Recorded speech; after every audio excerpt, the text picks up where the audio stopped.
Hello, what's up? I am Advocate Ayushi Arora, your law career guide, and here I am again with another episode of our study law series by Teachwell Institute. So, जैसे कि हमने discuss किया था अपने last episode में, that we are starting with a study law series where I'll be taking all your law related questions. So, अगर अभी तक आपने इस चैनल को सब्सक्राइब नहीं किया है तो प्लीज करो so that you won't miss any of the episode of this series. आज के एपिसोड में we are going to discuss the most important question, which is should I pursue law or not? क्या मुझे law करना चाहिए? मुझे कैसे पता चलेगा that legal career is for me or not? So आज के एपिसोड में I am going to discuss 3 basic skills which a person must need if he wants to get into a legal career. So starting with the first skill, which is reading skill. Yes, reading skill.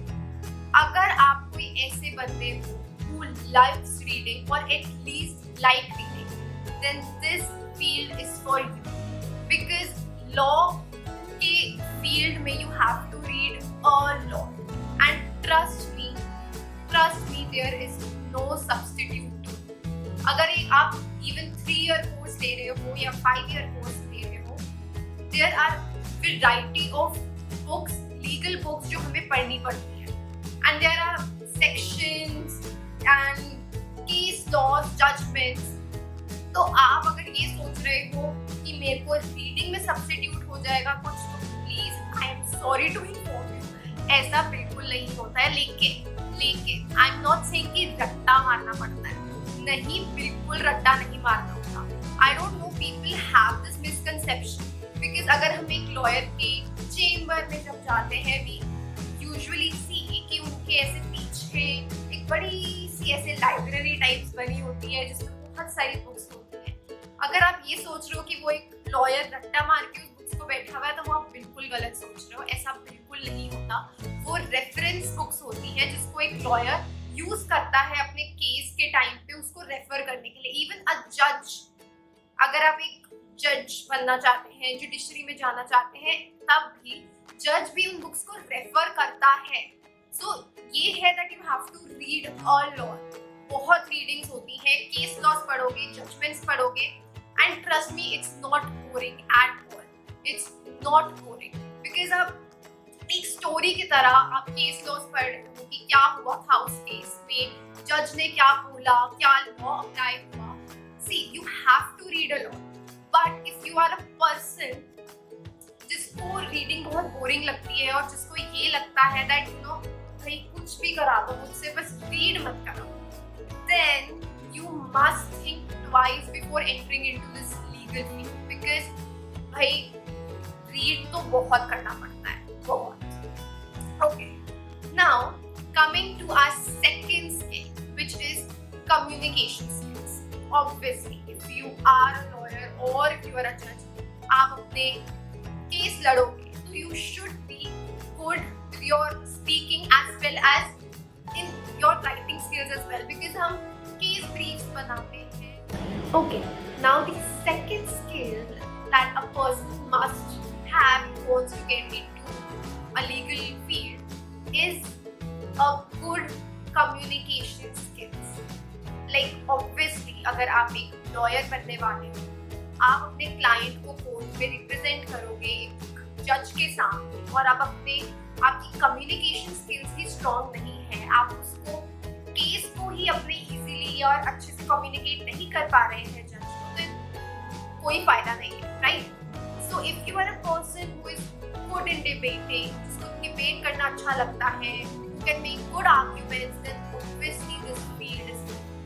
Argument से अब ये मतलब नहीं है कि कुछ भी लड़ाई कर देंगे, वो आप बोलोगे मैम आर्ग्यूमेंट्स करना तो हमारे भाई हाथ का खेल है. स्पेशली दिल्ली वाले तो बहुत अच्छे आर्ग्यूमेंट्स कर लेते हैं, है ना?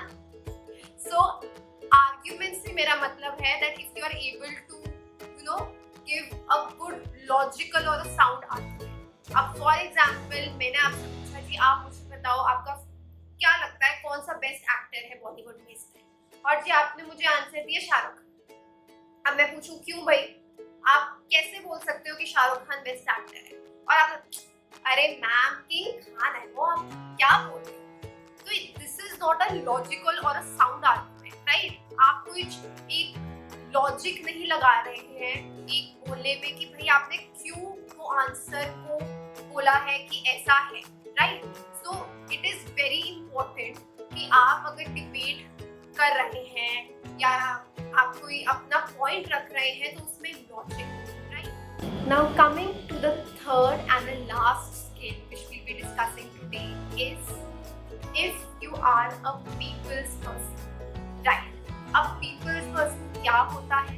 That if you are someone जो बहुत easily friends बना लेता है, बहुत easily socialize कर लेता है लोगों के लिए, then trust me it's a plus point for you if you want to get into this legal field. Because see आपके पास कोई client आता है, we don't know किस प्रॉब्लम से आया है, कोई हो सकता है कोई डाइवोर्स केस लेके आता है, प्रॉपर्टी मैटर होता है, किसी की कंपनी डूब गई है, राइट? तो वो किस इमोशनल स्टेट में है and if you are able to you know understand that person's mental state, उसको आप अच्छे से समझा सकते हैं, उनकी अच्छे से काउंसलिंग कर सकते हैं, then trust me this field is for you. Because चलो लॉयर या जज know this today there is a field of mediation as well. अब mediation क्या होता है? Basically it is an out of the court settlement. अगर आप law पढ़ेंगे तो आप इसको डिटेल में पढ़ेंगे, मैं धीरे से थोड़ा सा समझा देती हूँ।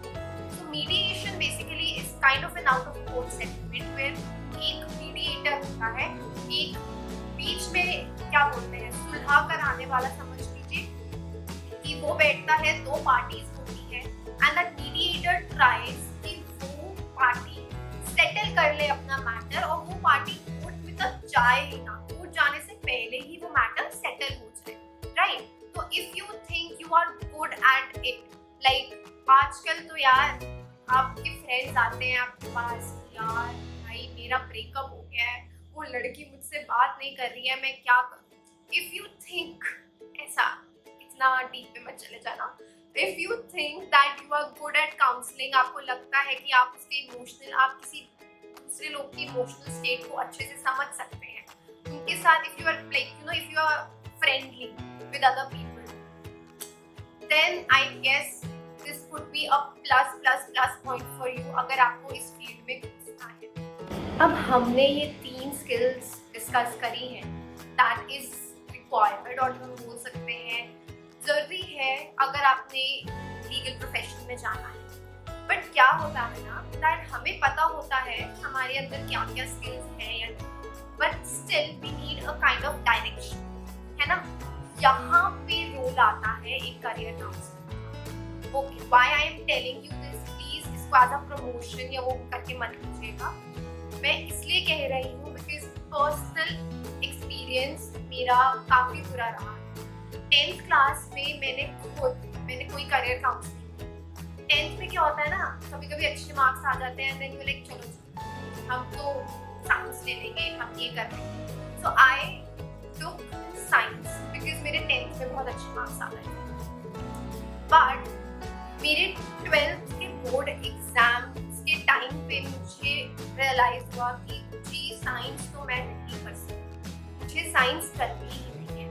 12th क्लास के बोर्ड एग्जाम्स के बाद मैंने करियर काउंसलिंग, उसके बाद when I took my counselling I got to know that science career was never meant for me, वो फील्ड मेरे लिए थी ही नहीं। I should have gone and मुझे ह्यूमैनिटीज लेनी चाहिए। तो उसके बाद अब क्या हुआ ना, मेरे पास टाइम ही नहीं था to prepare for my law का एग्जाम। मुझे सिर्फ 20 डेज मिले थे कि मैं अपने लॉ की एग्जाम्स के लिए बैठ सकूँ, एंड उसके बाद एक्चुअली आप अगर जितना आप लेट हो जाते हैं उतने लिमिटेड ऑप्शंस आपके पास बचते हैं, तो मेरे पास तो ऑप्शंस ही बहुत लिमिटेड बचते हैं। So that is why career counselling बहुत इम्पोर्टेंट हो जाती है, बिकॉज यू नो जो बच्चा कंफ्यूज है या जिसको नहीं पता है कि आगे क्या करना है, क्या मेरे लिए सही है, इसलिए guys I request you please please please if you are confuse या थोड़ी सी भी श्योर नहीं हो कि क्या फील्ड आपके लिए सही रह सकती है, तो please go to a good career counsellor जो आपको सही से गाइड कर सकते हैं।